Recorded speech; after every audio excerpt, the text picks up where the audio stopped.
It is Sunday, 3:05, and we have the Carolina Panthers taking on the New Orleans Saints as Garrett Grayson steps onto the field.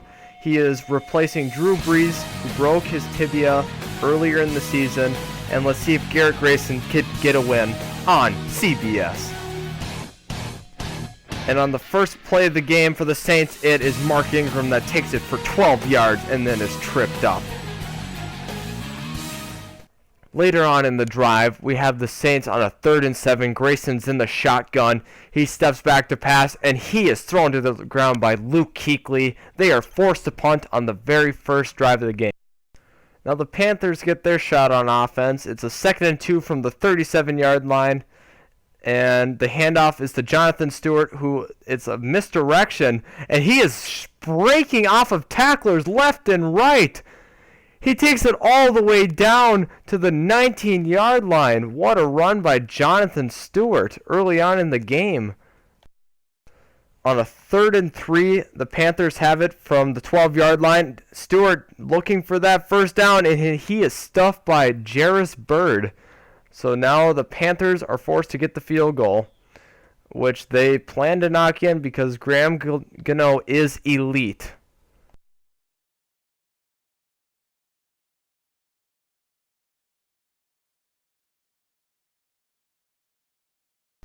On a 2nd and 7, the Saints have a chance to drive down and score from the 21-yard line. Grayson back to pass, and he decides to take off, but he is strip-sacked.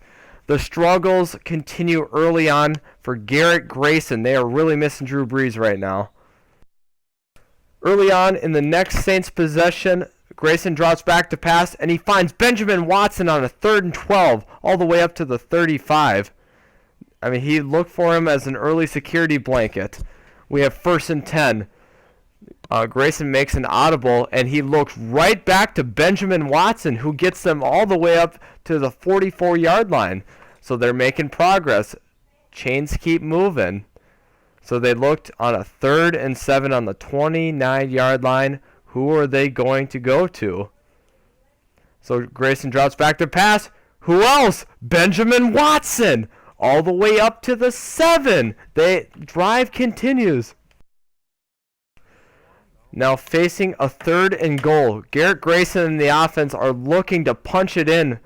And here is a handoff to Mark Ingram, and they score on that. They take the early lead just going into half. Mark Ingram powers through the line and gets in for a touchdown. The Saints are in control of this game.